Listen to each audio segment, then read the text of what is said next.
What was your reaction when you came to know about this CSET changes, CS executive changes? Was it good, bad, sad, happy? किसी भी other course अगर हम sister professions की बात कर ले, chartered accountancy की बात कर ले, सीएमए की बात कर ले, तो वहाँ फाउंडेशन लेवल पे जो रिजल्ट होता है वो 15 से 20% होता है, जबकि हमारा सीसीट में 75 to 80% होता है। मैं 2003 से आईसीएसआई से एसोसिएटेड हूँ, 2003 से तब से लेके आज तक एक बार भी ऐसा नहीं हुआ कि कभी भी ये तीनों चैप्टर्स हटाए गए एग्जीक्यूटिव में से, कभी हुआ ही नहीं। पहले ये पर्सपेक्टिव मैंने नहीं सोचा था, आई थिंक बच्चों ने भी नहीं सोचा होगा कि दिस वाज द रीजन कि वो अब रिलेवेंट शायद ना रहे आगे। मैं अभी आईसीएसआई के ऑफिस गया था लास्ट वीक और नोएडा में, और मैं वहाँ पे मिल के आया, जो बोर्ड ऑफ स्टडीज की पूरी टीम होती है, मैं उनसे मिल के आया कि बताओ जी नए वाले लेबर लॉज आए हैं, करना क्या उसका। उन्होंने ये बोला कि सर आपको कौन सा एक ऐसा सब्जेक्ट है जो सबसे टफ चेंज आया है एग्जीक्यूटिव में? आई एम लिटरली सीइंग बच्चे इतना डरे हुए, इतना कंफ्यूज्ड है, कोर्स से विड्रॉ कर जा रहे हैं। Is it justifiable? कभी बचपन में मारियो गेम खेली हो तो वो मारियो छोटा सा होता है, अचानक से कोई पार मिलती है बड़ा हो जाता है। हाँ करेक्ट। तो कंपनी सेक्रेटरी इज दैट वो जो बड़ा हो जाता है, वो डिग्री आपको वो लेवल देती है। जो बच्चे हैं ना, जो स्टूडेंट्स हैं, वो जब मेरे बारे में सुनते हैं या बात करते हैं, यार हमें सर से पढ़ने चलते हैं, तो उनको एक चीज मिलती है, यार बहुत पढ़ा था यार। बट आप मेरे को एक चीज बताओ, you are doing the medical course, 206 हड्डियां हैं, आप ऑर्थोपेडिक बन रहे हो, आप 103 बोन्स के बारे में पढ़ के डॉक्टर बन जाओगे। बट सर बच्चे क्या करें, उनके पास टाइम लिमिटेड है ना। क्यों? वी हैव कंपनी सेक्रेटरी जिनकी 55 की एज है, एंड ही इज लाइक कि सर मैं फंस जाता हूँ तो मुझे आपके लेक्चर्स काम आते हैं। वाओ। स्किल्स की बात करते हैं क्योंकि बच्चों को स्किल्स के बारे में जानना है। कोई एक ऐसा स्किल जो हर सीएस बच्चों को आना ही चाहिए। CS syllabus has been completely changed and the entire CS community is either scared, feared या excited. And आज के पॉडकास्ट में हम ये सब कुछ डिकोड करने वाले कि ये चेंजेस क्या है, क्यों आए हैं, what's good, what's bad, and कैसे प्रिपेयर करना चाहिए बच्चों को। And we have someone very special with us जो हजारों बच्चों को, स्पेशली CS बच्चों को गाइड करते आ रहे हैं, CS Amit Vohra sir. Thank you Neha, thank you so much. Yes, तो सर आपने हजारों बच्चों को CS पढ़ाया है एंड प्रैक्टिकल इंसाइट्स दिए हैं, नॉलेज दिया है। So we are gonna look into this change not as a CS students but as a future company secretaries.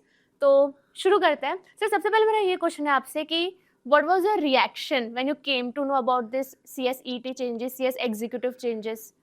Was it good, bad, sad, happy? देखो, सबसे पहले अगर हम बात करें हमारे सी सीट के चेंजेस की, तो सी सीट के changes were overdue for a longer period. Right.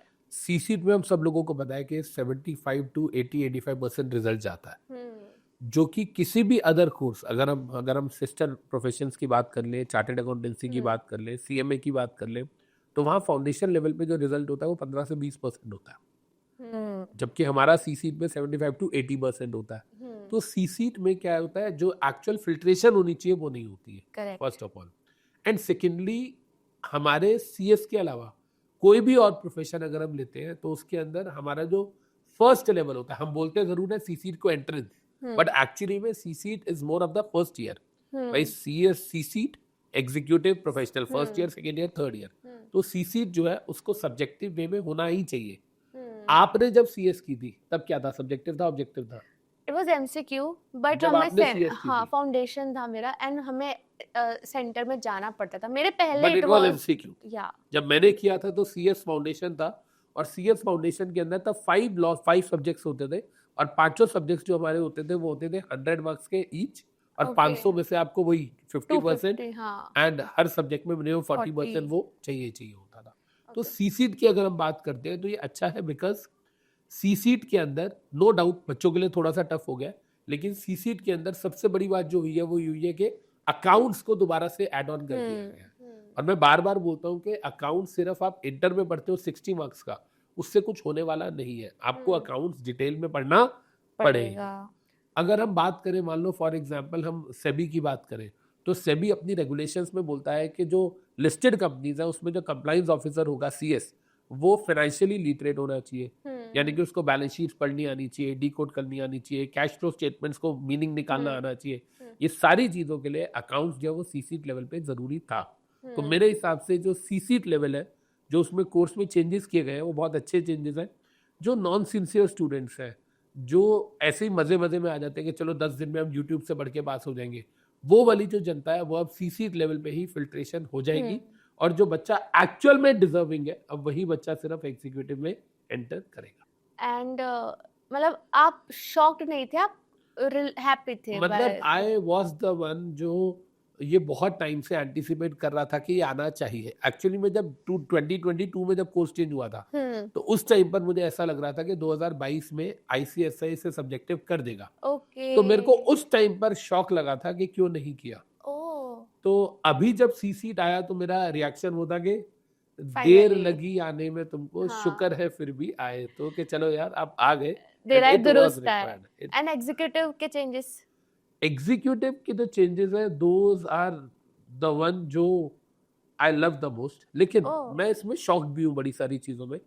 मैं आपको बताता हूँ, अगर हम सीएस एग्जीक्यूटिव की बात करें तो I always keep on saying कि CSEET is not a part of your journey, because CSEET में जो आप करते हो वो आपके करियर में कहीं काम नहीं आता। Professional is like 15 to 20% of your career. जो मेन करियर सीएस में बनता है वो बनता है आपका सीएस एग्जीक्यूटिव। आप भी इससे एग्री करते हो, right? CS executive is the base. अब सीएस एग्जीक्यूटिव के अंदर 2022 में जब नया सिलेबस आया तो ये एक्सपेक्टेड था कि 2027 में सिलेबस चेंज होगा। करेक्ट, होना भी यही चाहिए, एवरी 5 years में होता है। लेकिन बच्चे जो है वो खुश तो बहुत हो रहे हैं कि जेआईजीएल के अंदर 5 चैप्टर्स जो है वो कम हो गए हैं। जेआईजीएल में 5 चैप्टर्स कम हुए। स्पेसिफिक रिलीफ एक्ट हट गया, सेल ऑफ गुड्स एक्ट हट गया, transfer of property act, stamp act, registration act, ये सब 5 चैप्टर्स। मतलब आप समझ रहे हो, देयर वर 20 चैप्टर्स इन जेआईजीएल। या अगर आप इंडेक्स देखो तो 18 चैप्टर दिखते हैं, 2 नहीं दिखते हैं, वो पीछे हिडन थे। लेकिन उनमें से आपके 5 चैप्टर्स अगर काट दिए गए तो इसका मतलब ये हो कि आपका 25% कोर्स कम हो गया। अब यहाँ 2 चीजें आती है कि सर जेआईजीएल में पहली बात तो ये कि कोर्स कम हुआ क्यों, चैप्टर्स डिलीट हुए क्यों, पहली चीज। एंड सेकेंडली सर इसका इम्पैक्ट क्या आएगा, इसका इम्पैक्ट एग्जाम पे क्या आएगा। अगर हम जेआईजीएल की बात करें एज अ सब्जेक्ट तो transfer of property act 1882, Indian stamp act 1899, registration act 1908, sir इन तीनों चैप्टर्स को क्यों हटा दिया गया कोर्स से? बिकॉज मैं 2003 से आईसीएसआई से एसोसिएटेड हूँ, 2003 से 2003 से, तब से लेके आज तक एक बार भी ऐसा नहीं हुआ कि कभी भी ये तीनों चैप्टर्स हटाए गए एग्जीक्यूटिव में से, कभी हुआ ही नहीं। पहले सब्जेक्ट का नाम होता था GCL, general and commercial law, उससे भी पहले होता था जीएलपी, फिर आईएलजीएल हुआ, राइट? उसके बाद अब जेआईजीएल हुआ। लेकिन पॉइंट क्या है कि ये तीनों के तीनों चैप्टर्स चेंज होने वाले हैं जैसे क्रिमिनल लॉज चेंज हुए थे, बीएनएस और जैसे 3 लॉज आए थे, बीएनएस, बीएनएसएस एंड बीएसए। 2023 में तीनों लॉ आए। गवर्नमेंट ने क्रिमिनल लॉज को एक साथ चेंज किया। उसी तरीके से जो प्रॉपर्टी से रिलेटेड लॉ है, अगर अभी मैंने आपने नोट किया हो तो मैंने ईयर बोले थे, transfer of property act 1882, Indian stamp act 1899, registration act 1908, 1908। इसका मतलब ये आज से 120, 125, 130 साल पुराने लॉ है। तो ऑब्वियस सी बात है कि उसको चेंज होना ही है। Correct. तो क्योंकि अब गवर्नमेंट ऑफ इंडिया ये तीनों लॉस नए लाने वाली है, तो आईसीएसआई का ये मानना है कि जो सीएस एग्जीक्यूटिव का बच्चा है वो जब तक अपने कॉर्पोरेट लाइफ में जाएगा, वैसे भी ये तीनों लॉ चेंज हो जाएंगे, तो उसको पुराना लॉ पढ़ाने का कोई सेंस नहीं है। इस वजह से ये तीनों के तीनों चैप्टर्स हटाए गए हैं जेईजीएल में। बट ये आएंगे नियर फ्यूचर में वापस, जब नई इनैक्टमेंट्स आ जाएंगी, may be it will take 6 months to 1 year और मे बी 2 years। जब तक ये इनैक्टमेंट्स आ जाएंगे उसके बाद आई एम 100% श्योर कि आईसीएसआई इसको एग्जीक्यूटिव में दोबारा डालेगा ही डालेगा। ओके। अगर आपको याद हो तो पहले जब आपका आईएलजीएल सब्जेक्ट होता था तो उसमें लेबर लॉज होते थे, इंडस्ट्रियल एंड लेबर लॉज। फिर जब एसबीईसी आया तो लेबर लॉज को हटा दिया गया था। बीच में 5 साल लेबर लॉज नहीं थे। क्यों नहीं थे? क्योंकि वो चेंज होने वाले थे, पता था। तो आईसीएसआई वाज वेटिंग कि यार अभी चेंज होने वाले हैं, पता नहीं क्या चेंज आएगा। तो जब भी कोई चीज बदलने वाली होती है और आईसीएसआई को पता होता है तो वो उस चीज को कोर्स में से रिमूव कर देता है ताकि नया वाला जो लॉ आना है वो आ जाए और फिर उस लॉ को हम लोग डाल सिंपल से। ओके, मतलब ये पर्सपेक्टिव मैंने नहीं सोचा था, आई थिंक बच्चों ने भी नहीं सोचा होगा कि दिस वाज द रीजन कि वो अब रिलेवेंट शायद ना रहे आगे। लेकिन बता, एक बात और बताता हूँ इसमें, बच्चों के लिए भी सीखने वाली बात है। अब जब आपके कोर्स में से 5 चैप्टर्स कम हो गए, इसका मतलब क्या है कि आपका कोर्स 75% रह गया, 15 चैप्टर्स।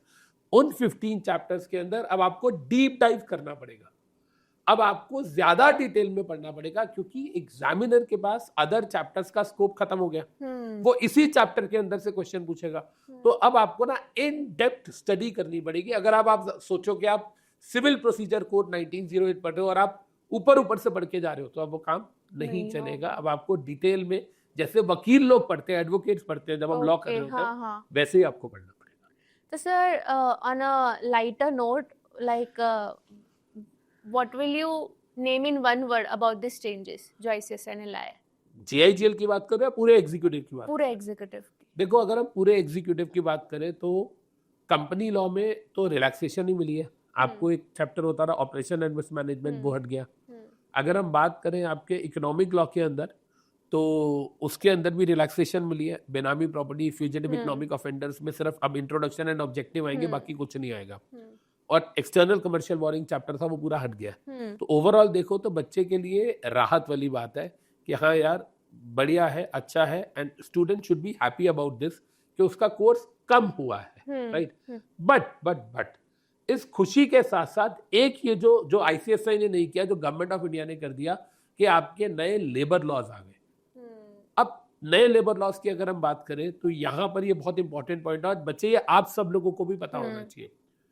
मैं अभी आईसीएसआई के ऑफिस गया था लास्ट वीक और नोएडा में, और मैं वहां पे मिल के आया, जो बोर्ड ऑफ स्टडीज की पूरी टीम होती है, मैं उनसे मिल के आया कि बताओ जी नए वाले लेबर लॉज आए हैं, करना क्या उसका।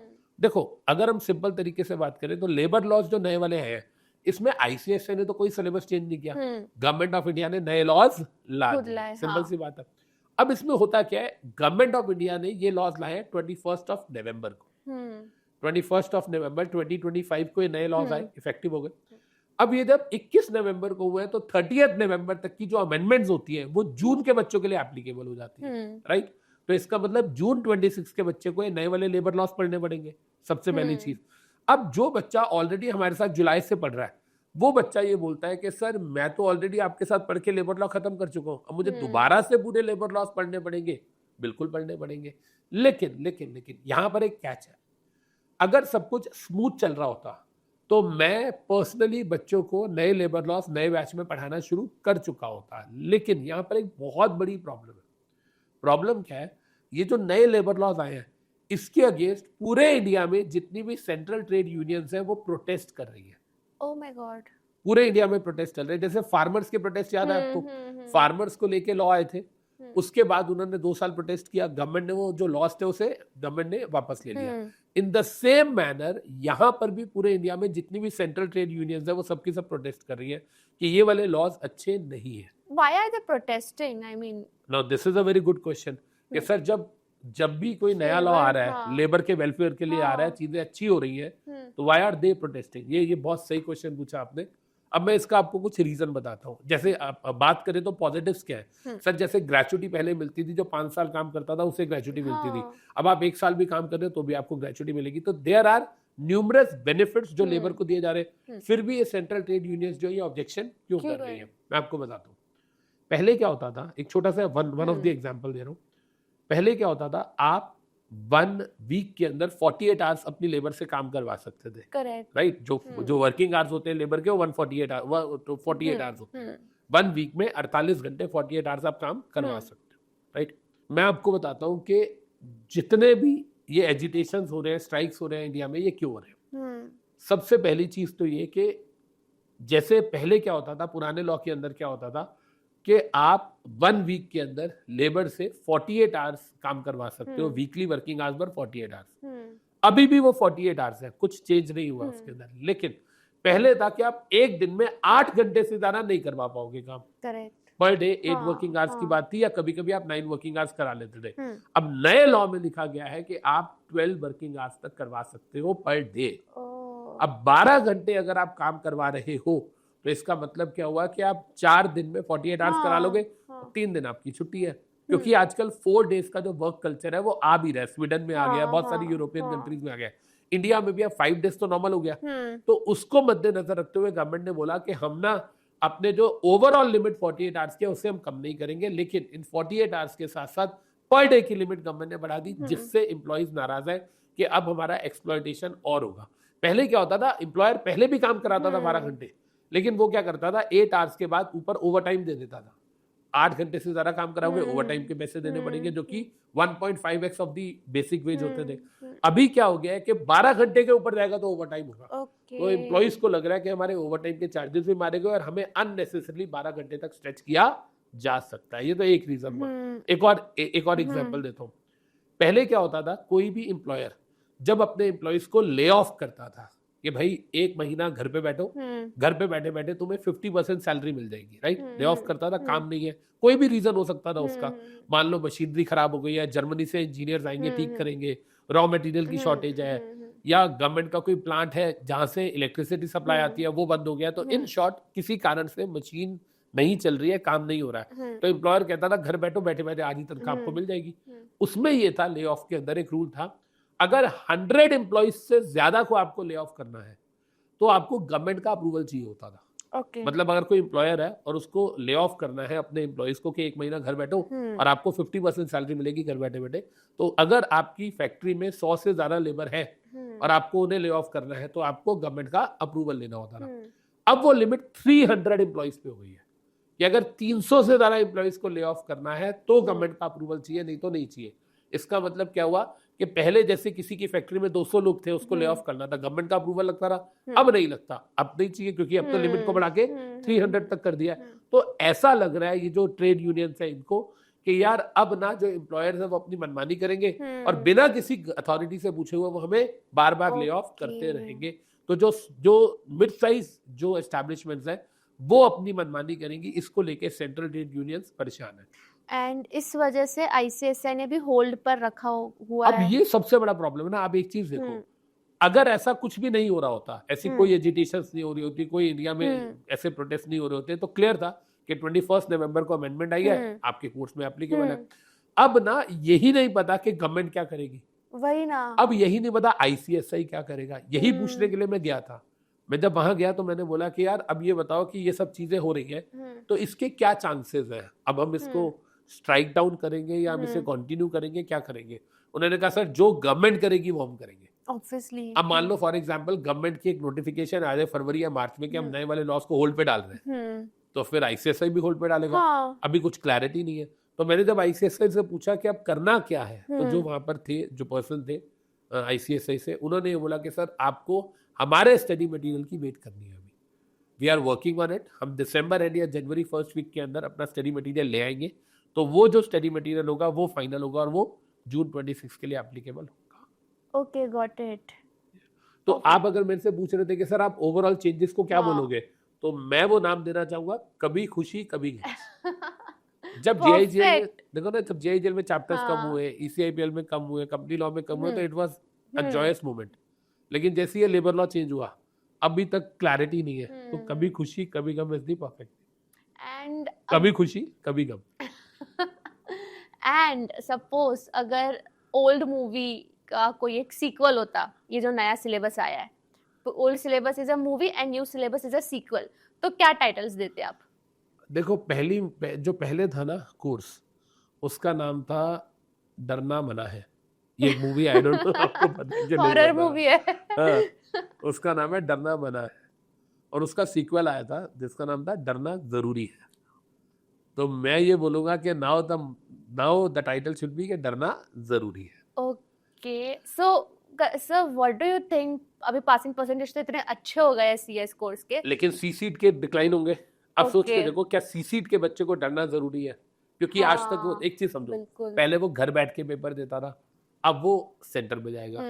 पहले एमसीक्यू होता था, अब सब्जेक्टिव है। पहले एक ही दिन में 2 घंटे में पेपर हो जाता था, अब 4 दिन में होगा। पहले अकाउंट्स नहीं था, पहले अकाउंट्स नहीं था, अब अकाउंट्स भी आ गया, जिससे डर लगता है बच्चों को। तो आप सोच के देखो ना, CSEET is going to be tough. Same is the case with executive as well. Executive tough नहीं हो रहा, एग्जीक्यूटिव क्योंकि अब नई चीजें आई है, मेरे जैसे एडुकेटर्स को ही पढ़नी है, तो जब हम पढ़ेंगे तो पढ़ाएंगे। तो एग्जीक्यूटिव हमारे लिए टफ है, बच्चे के लिए टफ नहीं है। मतलब सिविल प्रोसीजर कोड में आपको डीप डाइव करनी पड़ेगी, आपको सोर्सेज ऑफ लॉ में डीप डाइव करनी पड़ेगी, आपको आर्बिट्रेशन कंसिलिएशन एक्ट में पूरा घुसना पड़ेगा।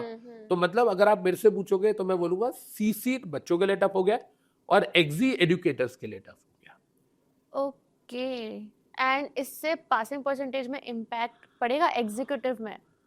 आती कितनी है, ऑलरेडी मॉड्यूल 1 की 8 से 12% 13% के हम्म, बीच में आती है, इतनी तो रहेगी, इससे रहेगी, कम नहीं हाँ, करेंगे, इससे कम नहीं पासिंग करेंगे। परसेंटेज पे फर्क नहीं पड़ेगा। Okay, so sir what do you think ये जो कौन सा एक ऐसा सब्जेक्ट है जो सबसे टफ चेंज आया है एग्जीक्यूटिव में? सबसे ज्यादा चेंज किसमें आया है? टफेस्ट चेंज जो टफ बन जाएगा अभी, ऐसा कुछ भी नहीं है। ऐसा कोई नहीं सब्जेक्ट नहीं नहीं है? नहीं नहीं। देखो आप एक चीज समझो, ECIPL में एक चैप्टर हट गया, बाकी 2 हट गए। हम्म, GIGL में 5 चैप्टर्स हट गए। कंपनी लॉ में भी एक चैप्टर मेन आपका हट गया। तो अगर मैं बोलूं कि कुछ टफ हुआ है, नहीं हुआ कुछ, कुछ भी नहीं हुआ, कुछ भी टफ नहीं हुआ। जो भी चेंजेस है वो अच्छे हुए। इट इज जस्ट लाइक के अब न्यू जैसे चीजें, नई हाँ चीजें आई हैं, नए लॉज आए हैं, वो पढ़ने भी पड़ेंगे। और ऐसा कुछ है नहीं, जब कंपनीज एक्ट 1956 से 2013 आया था तो हमने पढ़ा ही था। हाँ करेक्ट, जब जब IPC वगैरह चेंज हुआ, BNS BNSS और BSA आया तो भी हमने पढ़ा था। तो यहाँ भी हमें पढ़ना है। अब इसके बाद हम बात करें तो जैसा मैंने कहा, अभी प्रॉपर्टी से रिलेटेड लॉज चेंज हो जाएंगे, उसको भी हमको पढ़ना ही पड़ेगा। तो भाई अगर आप इस प्रोफेशन में हो तो amendments are going to be with you for your life. मैं बार बार बोलता हूँ, आपका पार्टनर रहे ना रहे अमेंडमेंट्स आपके साथ हमेशा, वो आपका साथ देंगे मरते दम तक। मैं बताता हूँ आपको, आपका नाम क्या है? नेहा, पूरा नाम? नेहा पटेल, पूरा नाम जो आपके आधार कार्ड में नेहा है। जयेश पटेल। नेहा जयेश पटेल। आप अपने फादर साहब का नाम बीच में डालते हो। मेरा पूरा नाम क्या है?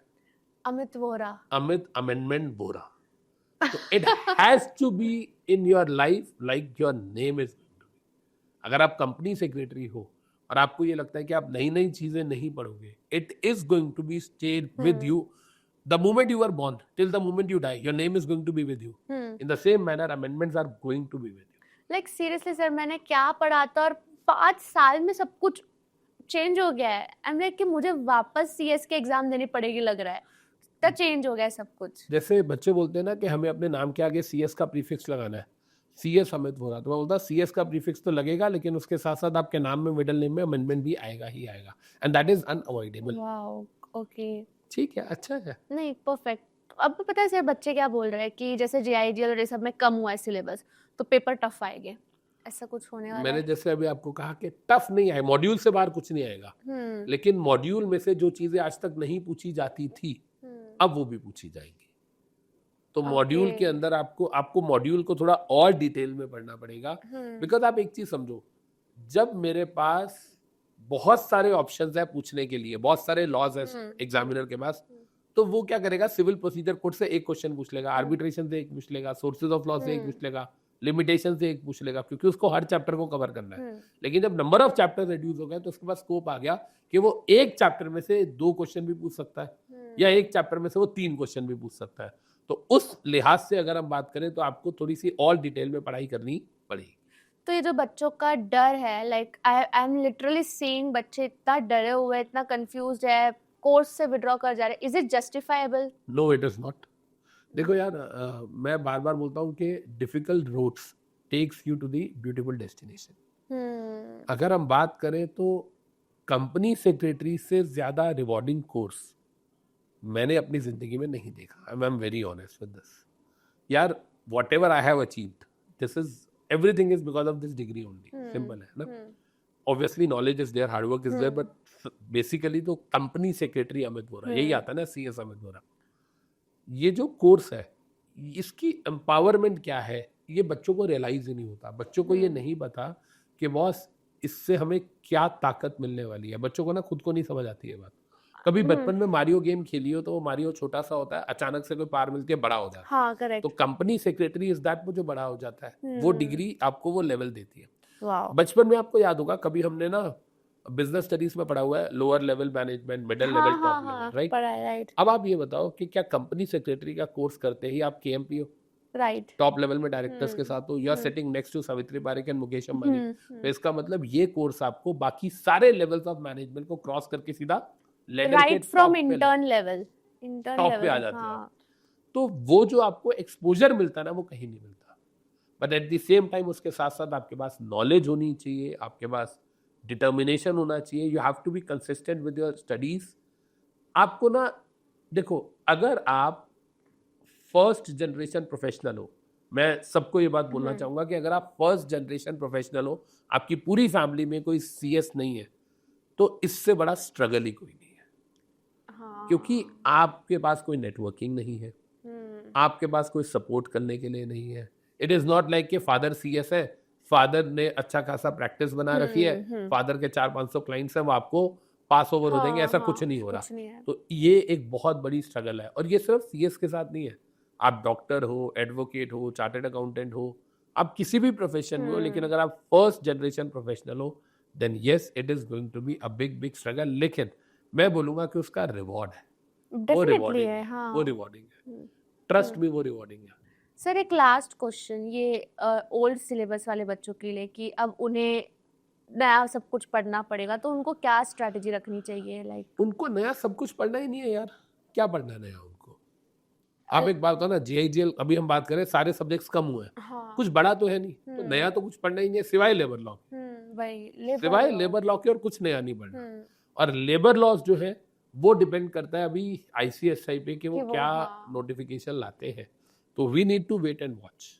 तो उस ड्यूरेशन में बच्चों को क्या करना चाहिए? बच्चे तब तक एसबीआईएल के पार्ट ए पे फोकस करें भाई, 60 नंबर का, बाकी भी तो 60 मार्क्स का, 100 नंबर का एग्जाम है, लेबर लॉ इज ओनली 40% ना, तो बाकी रिमेनिंग 60% को अच्छे से करें। करेक्ट, क्योंकि सर मैं proper as a student perspective बात कर रही हूँ, क्योंकि बच्चे इतना डर जाते हैं ना छोटी छोटी चीजों पे, एंड फिर उनका माइंड ब्लैंक हो जाता है। That is why they are बच्चे ना। But I think this podcast is gonna help students. आपने कितनी सारी चीजें बताई जो मुझे भी नहीं पता थी, टू बी वेरी ऑनेस्ट। हाँ, ये लोगों को पता ही नहीं है कि ट्रांसफर ऑफ प्रॉपर्टी एक्ट वगैरह जो वो इसलिए हटाए गए हैं क्योंकि गवर्नमेंट उनको भी नया रिफ्रेम कर रही है, ये लोगों को नहीं पता है। And it is so good कि ऐसे प्रोफेसर से पढ़ना जिनको सब कुछ ही पता है। तारीफ like literally it is so relaxing कि मैं एक अच्छे प्रोफेसर के अंदर हूँ, I can trust him, and that is the best thing. यार देखो, मैं आपको बताता हूँ, जो बच्चे हैं ना, जो स्टूडेंट्स हैं, वो जब मेरे बारे में सुनते हैं या बात करते हैं, यार हमें सर से पढ़ने चलते हैं, तो उनको एक चीज़ मिलती है, यार बहुत पढ़ाता है यार। आपके पास भी आती है, आपके पास भी आती है, यार बहुत ज़्यादा डेप्थ में लेक्चर्स होते हैं, आर्ट्स बहुत ज़्यादा है। बट आप मेरे को एक चीज़ बताओ, you are doing the medical course, 206 हड्डियाँ हैं, आप ऑर्थोपेडिक बन रहे हो, आप 103 बोन्स के बारे में पढ़ के डॉक्टर बन जाओगे? और मैं कह रहा हूँ चलो उनमें से पेपर आ गया, आप पास हो गए, क्या करोगे? मेरा सिंपल सवाल है, when a patient is coming to you and he saying कि ये वाली जो बोन है, मुझे इस पे चोट लगी है, ये तो मैं छोड़ के गया था, ये तो इम्पोर्टेंट ही नहीं थी, ये तो हमारे प्रोफेसर ने कराई नहीं थी, इस बोन के बारे में बोला था, यार इस पे तो कभी चोट ही नहीं लगती है, सॉरी मैं सर्जरी नहीं कर सकता। Will you go to the doctor again? No. Will you recommend that doctor? No. तो मैं बार बार बोलता हूँ बच्चे कि आपको डेप्थ में ही पढ़ना है। बट सर बच्चे क्या करें, उनके पास टाइम लिमिटेड है ना। क्यों? क्योंकि नवंबर में ईटी है, तो जून का अटेम्प्ट उनके पास ऑप्शन है, तो वो लोग तो जून में ही जाते हैं। आप मुझे एक बात बताओ, 12th में जो कोर्स था, मैं बड़ी सिंपल सी बात पूछ रहा हूँ, बहुत जेन्युइनली आप जवाब देना, 12th का जो सब्जेक्ट्स होते हैं 12th स्टैंडर्ड में जो कोर्स है, 12th कह लो, या कई जगह पर 10+2 बोलते हैं, कई जगह पर कॉलेज बोलते हैं ना, अलग अलग स्टेट्स में। आप मुझे बताओ कि 12वीं क्लास में 12th में जो कोर्स कंटेंट होता है वो सीएस एग्जीक्यूटिव से, मैं मॉड्यूल 1 की बात करता हूँ, जो मॉड्यूल 1 और सीएस एग्जीक्यूटिव वर्सेस 12th का कोर्स, दोनों में से कौन सा कोर्स कम है? 12th। और सीएस एग्जी का ज्यादा है? हाँ। कितना ज्यादा है? डबल है, ट्रिपल है? कंपैरिजन ही नहीं है। मानते हो? हाँ। जब तुमने इतने से कोर्स के अंदर 1 साल लगाया है 12th में, क्योंकि वहाँ चॉइस नहीं थी, चॉइस नहीं थी ना कि 3 महीने में 6 महीने में दे सकते, इसलिए पूरा साल लगाया। अब आपके पास चॉइस है, तो आप उसको एनकैश करने के लिए अपने साथ गलत करें। आपको समझना पड़ेगा कि सीए के अंदर, सीए की अगर हम बात करें, चार्टर्ड अकाउंटेंसी की, उसमें साल में अब 3 बार पेपर हो रहे हैं इंटरव्यू, या सीएस के अंदर 2 बार पेपर हो रहे हैं। तो ये 2 बार या 3 बार इसलिए नहीं हो रहे कि आप 4 महीने बाद अटेम्प्ट दे दो, इसलिए हो रहे कि एग्जाम टफ है, जो क्लियर नहीं हुआ है बच्चा, उसको पूरा 1 साल वेट ना करना पड़े। अब समझो आईसीएसआई की इंटेंट क्या है? आईसीएसआई की इंटेंट ये है कि जो बच्चा फेल हो रहा है उसको दोबारा से पूरा साल वेट ना करना पड़े। अगर सोचो साल में 1 ही बार पेपर होते, बच्चा क्लियर नहीं हुआ, टफ है एग्जाम, अब बच्चे को पूरा साल वेट करना पड़ता। तो आईसीएआई कहता है कि आपको साल में 3 बार पेपर लेंगे, आईसीएसआई कहता है 2 बार पेपर लेंगे, कि चलो आपका पूरा साल वेस्ट ना हो। तो इंटेंट आईसीएसआई की है रीअपियरिंग वाले बच्चों को जल्दी अटेम्प्ट देना, ना कि उन बच्चों को जो ओरिजिनल एग्जाम दे रहे हैं पहली बार, वही 4 महीने में देते हैं। आप मेरे को एक बार बताओ, सीसीट का एग्जाम है जनवरी में, जनवरी एंड में रिजल्ट आएगा, बच्चा जो है 30 जनवरी तक फॉर्म भरता है, तो वो एलिजिबल है जून में ग्रुप देने के लिए, एज पर आईसीएसआई। आप बताओ फेब मार्च अप्रैल मई 4 महीने, 4 महीने में बच्चा कहता है कि मैं पेपर दूंगा और मैं जून में क्लियर करूंगा। बच्चे का माइंडसेट यही है। बच्चा कहता है जब मैंने सीसी क्लियर कर लिया 10 दिन में पढ़ के तो मैं एग्जी भी कर लूंगा। अब आप ये बताओ कि बच्चा फेब मार्च अप्रैल में 4 महीने है, मैं बच्चे से पूछता हूँ, मेरी बात होती है बच्चों से, आपको पता है मैं कनेक्टेड रहता हूँ, मैं बच्चे को बोलता हूँ बेटा ये बता कि तू क्या चाहता है, तेरा एग्जाम का कोर्स कब खत्म हो जाए। बच्चा कहता है सर 1 महीना रिवीजन का मिल जाए मुझे, मतलब मैं मई में रिवीजन करूंगा। कितने महीने बच गए? 3 महीने बच गए। 3 महीने मतलब 90 डेज डिवाइडेड बाय 4 लॉस कर लो, एक लॉ के लिए कितने दिन आ गए? 22 डेज आ गए। अब आप बताओ, आप खुद समझदार हो, क्या कंपनी लॉ की बुक अगर आप मॉड्यूल देखोगे कंपनी लॉ का ICSI का तो 1000 पेजेस का मॉड्यूल है वो, और सब कुछ इंपॉर्टेंट है, राइट। 1000 पेजेस का मॉड्यूल 22 दिन में कवर किया जा सकता है? बिल्कुल नहीं। और मैं कहता हूँ चलो आपने पास्ट ईयर के क्वेश्चंस कर लिए, ऊपर ऊपर से पढ़ लिया, पास हो गए, उसके बाद ये बताओ फाइनल में तो है नहीं company law, and you are going to be the corporate doctor. मैं बार बार बोलता हूँ कि भाई जैसे एक डॉक्टर पे हम ट्रस्ट करते हैं, है ना, कि भाई ये जो कह रहा है सही कह रहा है, कंपनीज हम पे ट्रस्ट करती है। 22 दिन कंपनी लॉ पढ़ के या 25 दिन कंपनी लॉ पढ़ के आप अगले 40 साल की रोटी कैसे चलाओगे? सिंपल सवाल है, कैसे करोगे आप समझ रहे हो? बट अगर मैं स्टूडेंट हूँ, मतलब मैं स्टूडेंट कम्युनिटी को रिप्रेजेंट करूँ, तो उनका ये आंसर होगा कि हम डेली 10-10 12-12 घंटे लेक्चर्स देख लेंगे। देख लिया आपने, डेली 12 घंटे लेक्चर देख लिया, 12 घंटे लेक्चर देख लिया तो टोटल कितने घंटे के देख लिए लेक्चर आपने? 20 दिन में कितने देख लिए? 240 आवर्स के देख लिए, राइट। 240 आवर्स के आपने देख लिए। हर, इसका मतलब क्या हुआ? 240 आवर्स के आपने लेक्चर देखे, आपके कोर्स में 20 चैप्टर है, इसका मतलब आपने हर चैप्टर को अगर मैं एवरेज करूं तो 240 आवर्स में तो 12 घंटे में खत्म किया आपने। मानते हो ये बात? आप बताओ डायरेक्टर सेक्शन 149 से लेके 205 12 घंटे में हो सकता है? नहीं हो सकता। या आपको क्या लगता है वोडाफोन और आइडिया जब मर्ज हुई थी, या रिलायंस से जब रिलायंस जियो फाइनेंशियल डीमर्ज हुई थी, तो क्या ये उन कंपनी सेक्रेटरीज ने किया होगा जिन्होंने 12-12 घंटे में पढ़ लिया था? क्या 12 घंटे में पढ़ के मर्जर अमलगमेशन करना आ जाएगा, या डीमर्जर करना आ जाएगा? क्या 12 घंटे में एक चैप्टर को ऊपर ऊपर से पढ़ के NCLT के सामने अपीयर होना आ जाएगा? मेरी बात को समझो। तो you need to understand this कि आपको डिटेल में पढ़ना पड़ेगा। आई डोंट नो ये पॉडकास्ट कितना इंटेंस होता जा रहा है, बट पॉइंट मेरा ये है कि बच्चों को ये समझना पड़ेगा कि बॉस, अगर आप बिना गिने कमाना चाहते हो, यू वांट टू ले, लाइक भाई इतना पैसा है कि मैं गिन भी ना पाऊं, तो आपको बिना घड़ी देखे पढ़ना पड़ेगा।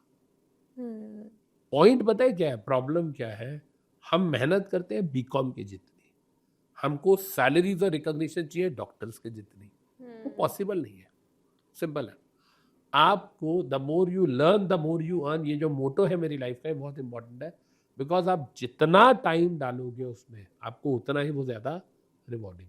तो आई थिंक इसका बेसिक मतलब ही ये है कि आप जल्दी अटेम्प्ट देने के चक्कर में अपनी पढ़ाई को कॉम्प्रोमाइज मत करो।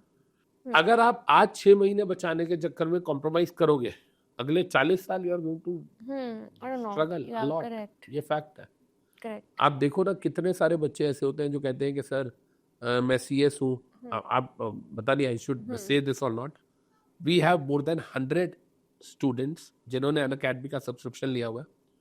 वो 100 स्टूडेंट्स जो है, जिनकी मैं बात कर रहा हूँ, 100 बच्चों की, 100 से ज़्यादा होंगे, 110 120, वो है जो क्वालिफाइड कंपनी सेक्रेटरीज हैं, जिनको 10 से 15 साल का एक्सपीरियंस है।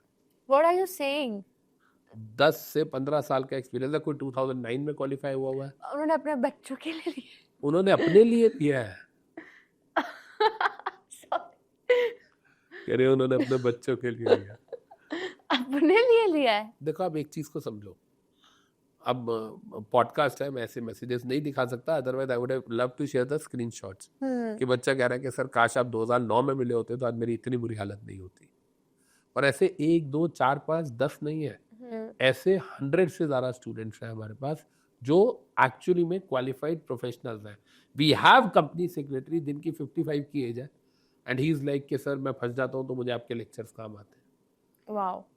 तो वो जो एक्सपर्ट नॉलेज है ना, वो चाहिए। अब आप एक चीज सोच के देखो, आज जब पढ़ने का टाइम है तो आप पढ़ नहीं रहे हो, आज आपको 6 महीने बचाने हैं। कल को जब आपका काम करने का टाइम आएगा तब आप पढ़ोगे, पैसा कब कमाओगे? आज पढ़ने का टाइम है और तब उसे एनकैश करना है।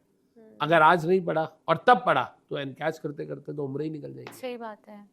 I totally agree sir. एक और बस क्वेश्चन, स्किल्स की बात करते हैं क्योंकि बच्चों को स्किल्स के बारे में जानना है। कोई एक ऐसा स्किल जो हर सीएस बच्चों को आना ही चाहिए? एक इम्पॉर्टेंट स्किल जो सीएस के बच्चों को पता होनी चाहिए, apart from there syllabus. Agreed. देखो मैं बताता हूँ, अब इसमें ना अगर आप यूट्यूब पे डालोगे बड़ी सारी चीज़ आ जाएगी। एक्सेल सीख लो, इसमें आ जाएगा MS ऑफिस सीख लो, चैट GPT सीख लो, AI सीख लो एंड ऑल दैट, है ना। मैं जेन्युइनली आपको बताता हूँ, कंपनी सेक्रेटरीज को सिर्फ एक ही स्किल आनी चाहिए, जो आनी ही चाहिए, नहीं तो आपका करियर खत्म है, चॉइस ही नहीं है आपके पास। वो है स्किल ऑफ इंटरप्रिटेशन। आपको लॉ इंटरप्रेट करना आना चाहिए। और लॉ इंटरप्रेट, कई बार बच्चे मुझे बोलते हैं सर एक सेशन ले लो ना यूट्यूब पे, सर मैं लॉ इंटरप्रेट करना सीखना चाहता हूँ, सर एक इंटरप्रिटेशन का सेशन ले लो। यार कोई गोली थोड़ी है, मैंने दवाई मुंह आकर और मैंने डाल दी, या मैं कोई बंगाली बाबा थोड़ी हूँ, मैं झाड़ लेके बैठा और जा बच्चा, है ना, अब तेरे को सब समझ आएगा। ऐसा नहीं है। आपको ये समझना पड़ेगा कि ये जो जर्नी है सीएस की, it is not a race, it's a marathon. And marathon और रेस में यही फर्क है कि आप सीसीट को रेस की तरह मान लो, बट आप एक्सी को रेस मानोगे तो आप फंस जाओगे। इट इज अ मैराथन और आपको भागते रहना पड़ेगा, एंड जो भागेगा वही जीतेगा। देखो चाहे कहानी हो या रियल लाइफ हो, जीतता कछुआ ही है। जो खरगोश भाग के थक गया और बैठ गया, जब उसकी आंख खुलेगी तब तक कछुआ कहाँ का कहाँ पहुंच चुका होगा। तो आपको डेली बेबी स्टेप्स लेने हैं और वो बेबी स्टेप्स लेके आपको आगे बढ़ना है। सिंपल है। परफेक्ट। आई थिंक बहुत ही नॉलेजेबल पॉडकास्ट था, काफी इंटेंस भी था। बोरिंग नहीं था सर, बहुत नॉलेजेबल था। आई मीन जो बच्चा ध्यान तक अब तक देख रहा है, उसको काफी चीजें क्लियर हुई होगी सीएस कोर्स को लेके। And thanks to you sir, इतना ओपन अप होके आपने अपनी सारी नॉलेज शेयर किया, ये बहुत रिक्वायर्ड थी बच्चों के लिए। बच्चों को ना ये मैं बोलूँगा जाने से पहले कि जो बातें बेटा मैंने बोली है, उससे ऐसा लग रहा होगा बहुत टफ कोर्स है and all that, there is nothing like that. Course is very good. बस व्हाट इट इज कि आपसे ये कंसिस्टेंसी मांगता है, मेहनत मांगता है। अगर आप डेली 8 घंटे अच्छे से पढ़ रहे हो और आप सीएस एग्जीक्यूटिव को 18 मंथ्स देते हो, 12 महीने के बाद एक ग्रुप दो, पहला ग्रुप, और उसके 6 महीने के बाद दूसरा ग्रुप दो। ओके। तो अगर आप 18 मंथ्स देते हो अपनी सीएस एग्जीक्यूटिव में, then it is going to be a win win situation for you. देखो 18 महीने याद हो गया, आप 21 महीने की आपकी इंटर्नशिप है, आप दोनों देखोगे तो इट्स 40 मंथ्स। सीसी तो 1-1.5 महीने में ही हो जाता है। तो उस पॉइंट ऑफ व्यू से अगर आप देखोगे तो आपको 3.5 साल, क्योंकि 4 साल में 48 मंथ्स होते हैं। मैं कह रहा हूँ 18 महीने आप एग्जीक्यूटिव में दो, 1 महीना सीसी पे क्लियर हो जाता है। 19 मंथ्स हो गए, 21 मंथ्स आपके प्रोफेशनल के हो गए, टोटल हो गए 40 मंथ्स। ऊपर से आप और 2-3 महीने आरओसी ट्रेनिंग होती है और आपकी वो रेजिडेंशियल एमएसओपी, अब कभी एसएमटीपी बोल देते हैं, कभी एमएसओपी, आजकल पता नहीं क्या बोलते हैं, एमएसओपी, हाँ। तो उसमें 2-3 महीने और लग जाते हैं। तो आप एक बार बताओ, अगर 4 साल के अंदर, नेट 48 मंथ्स के अंदर अगर आप बहुत अच्छे प्रोफेशनल बन रहे हो तो इसमें गलत क्या है? अब मेरी बात को समझो। और मैं आपको एक चीज और बताऊं, आप एग्जीक्यूटिव में डिटेल में नहीं पढ़ोगे तो प्रोफेशनल में उसके आगे की चीजें पढ़ाई जाती है। 80% यहाँ पढ़ाया, 20% वहां पढ़ाया, और उसके अंदर भी अगर आपने नहीं करा एग्जी में मेहनत, तो आप प्रोफेशनल में जाके परेशान होंगे। मैं आपको एक चीज बताता हूँ, पॉडकास्ट खत्म हो रहा था, पता नहीं क्यों मैंने दोबारा से शुरू कर दिया इसको। मैं आपको बताता हूँ, आप मेरे को एक चीज बताओ, आपने जिस क्लास में A for Apple B for ball पढ़ा, से आपने नर्सरी में पढ़ा A for Apple B for ball, फिर आपने केजी में भी पढ़ा A for Apple B for ball, और फिर आपने फर्स्ट में भी पढ़ा A for Apple B for ball. क्या ऐसा हुआ था कि एक ही चीज आपको 3-3, 4-4 क्लासेस में पढ़ाई जाए? ऐसा तो नहीं हुआ। ऐसा तो नहीं हुआ। कंफर्म है ना? Confirm, right. आप बताओ, ये जो हमारा ICSI है, मेरे मुंह से अन अकेडमी निकलने वाला था, सॉरी यार। तो ICSI की ऐसी क्या मजबूरी है बेचारे की कि उसे सीसीड में भी इंडियन कॉन्ट्रैक्ट एक्ट देना होता है पूरा, वो बेचारा एक्जी में भी पूरा इंडियन कॉन्ट्रैक्ट एक्ट देता है, और प्रोफेशनल में भी पूरा इंडियन कॉन्ट्रैक्ट एक्ट है। भाई सीसीड में लीगल एप्टीट्यूड में है, और एग्जीक्यूटिव के अंदर JIGL में है, प्रोफेशनल में ड्राफ्टिंग के अंदर होता है। आप बताओ ICSI को एक ही चैप्टर 3-3 बार क्यों देना? क्या मजबूरी है उसकी? उसको पता है कि बच्चा पढ़ के ही नहीं आ रहा। अगर बच्चा पहले लेवल पे ही बहुत अच्छे से पढ़ ले, ICSI क्यों एक ही चीज को बार बार हर लेवल पे डालेगा? उसकी बेचारे की मजबूरी बन चुकी है ICSI की। अब मेरी बात समझ रहे हो? और मैं आपको एक चीज और बताता हूँ, आप बताओ, चलो मैंने ये जो क्वेश्चन आपसे पूछा कि Indian contract act CC level पे भी है, Indian contract act executive level पे भी है, Indian contract act professional level professional पे भी है। में तीनों लेवल्स पे एक ही चीज क्यों बढ़ा रहा है आईसीएस? मुझे ऐसा लगता था कि the level of questions are which ICSE is gonna ask वो हर एक स्टेज में डिफरेंट होगा, लाइक टफनेस बढ़ती जाएगी, मे बी इसलिए। तो इसीलिए मैं आपको सीसीट में भी पढ़ाऊं कि बेटा there are 10 essential elements of a contract. दो पार्टीज होती है, अग्रीमेंट होता है, लीगल ऑब्लिगेशन होता है, लॉफुल कंसीडरेशन होती है। यही सेम चीज मैं एग्जी में भी पढ़ाऊं और यही मैं प्रोफेशनल में भी पढ़ाऊं। अगर ऐसा ही करना था तो आईसीएसई वुड हैव डन ना कि there are 15 chapters in Indian contract act, 5 सीसीट में डालता हूं, 6 to 10 इसमें डाल देता हूं, 11 to 15 ऐसा भी तो कर सकते थे। कर सकते थे। क्यों किया बताओ, क्या जरूरत थी, क्या रीजन है इसका? किसी को पता भी नहीं है रीजन। चलो आप बताओ। किसी ने ऑब्जर्व भी इतना नहीं किया। मैं बताऊं रीजन आपको। आईसीएसआई के लिए मजबूरी है प्रोफेशनल में इंडियन कॉन्ट्रैक्ट एक्ट डालना। क्यों मजबूरी है पूछो? क्यों? क्योंकि बहुत सारे बच्चे ऐसे हैं जो सीसीट करके ही नहीं आते। अब एक चीज समझो, जो बच्चा सीसीट करके नहीं आ रहा और वो बच्चा एग्जीक्यूटिव में सीधा आ रहा है, जो सीसीट नहीं कर रहा ग्रेजुएशन के बाद एग्जी में आ जाता है जो बच्चा, राइट? अब आप बताओ, उसने तो सीसीट में इंडियन कॉन्ट्रैक्ट एक्ट पढ़ा नहीं, तो क्या एग्जी में डालना उसके लिए सही है? क्योंकि वो सीसीट में पढ़ा नहीं है उसने, तो एग्जी में किसके लिए डाला है? जो बच्चे अदर कैटेगरीज से आ रहे हैं। ये बात समझ आ गई, जो डायरेक्ट एडमिशन लेते हैं। अब होता क्या है, जो बच्चा एलएलबी करता है, जो लॉ करके आता है और वो सीएस एग्जीक्यूटिव में एडमिशन लेता है, उसको जेआईजीएल का पेपर एग्जाम्प्ट होता है। तो अगर आप एडवोकेसी करके आए हो, लॉ करके आए हो, लॉ करने के बाद अगर आप सीएस के अंदर एंटर करते हो, जेआईजीएल का पेपर नहीं देना, सीसीट का भी नहीं देना, तो उसने तो इंडियन कॉन्ट्रैक्ट एक्ट कभी पढ़ा ही नहीं। तो आईसीएसआई को 3-3 लेवल पे इस वजह से डालना पड़ रहा है। और साथ में ये भी बहुत बड़ी वजह है कि बच्चे जो है वो एक लेवल पे ढंग से उन चीजों को पढ़ते नहीं है। Oh my God, okay. But ये सारी चीजें ना बहुत टाइम लगता है इसको इंटरप्रेट करने में कि ऐसा क्यों हो रहा है, क्या हो रहा है। जैसे मैं हर चीज की आपको रीजनिंग बता रहा हूँ, क्लास में भी हम ऐसे ही करते हैं। हम ये नहीं करते कि यार ये लॉ में लिखा है, वो तो ठीक है, वो पता है, ट्रांसलेशन हर कोई कर लेता है, बट लॉ में क्यों लिखा है, लॉ में सबने ऐसा क्यों लिखा, इसकी क्या इंटेंट थी। हम लोग जब पढ़ते हैं क्लास में तो हम लोग ये भी बात करते हैं कि यार ये वाली जो रेगुलेशन है इसमें ये 3 पार्ट्स दिए गए हैं। आप आई डोंट नो आपने कभी मेरा लेक्चर देखा हो टेक ओवर का, रेगुलेशन 11, मैं बाकायदा उसमें बताता हूँ कि बेटा ये वाली जो रेगुलेशन है ना, ये दीपक पारिक साहब ने सेबी को बोला था तब डाली गई थी। ये वाली जो रेगुलेशन है किरण कांडिक साहब ने बोला था, ये सी अच्युतन जी ने बोला था, और ये तीनों लोग वो है जिन्होंने सत्यम कंपनी को बचाया था। और टेक महिंद्रा को जब सेल हुई थी, जब सत्यम ने फ्रॉड किया था, रामालिंग राजू ने, 2008-9 की बात है ये, तो उस केस के अंदर इन तीनों को बोला गया था कि आप प्लीज सत्यम को बचाओ। और तब इन्होंने कहा था कि अगर सेबी ये तीनों शर्तें हमारी मानता है और हमें स्पेसिफिक एग्जम्पशन देता है तो ही हम कुछ कर पाएंगे, अदरवाइज हम कंपनी को नहीं बचा पाएंगे। तो जब हम पढ़ते हैं रियल लाइफ में हम उस लेवल तक जाते हैं। Great, I mean that's amazing. मुझे ऐसा लगता है कि ये पॉडकास्ट बच्चों को काफ़ी ज़्यादा काम आने वाला है। हमने सब कुछ डिकोड कर लिया है कि क्या चेंजेस है, क्यों चेंजेस है, एंड इसका इम्पैक्ट बच्चों में क्या पड़ेगा। ओवरऑल अगर सर आप कंक्लूड करना चाहते हो इस पॉडकास्ट को, एक लास्ट एडवाइस बच्चों को देना चाहते हो, तो वो क्या होगा? मैं बोलूँगा the more you learn the more you earn. Company secretary से अच्छा कोर्स कोई नहीं है।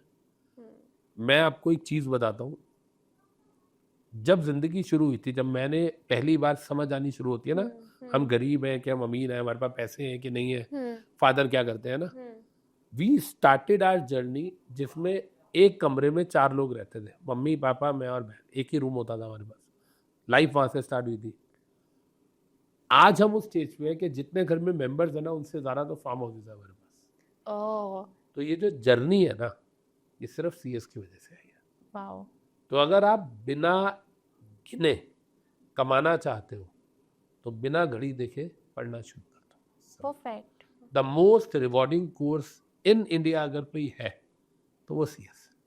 Great, perfect. Thank you so much sir, thank you so much.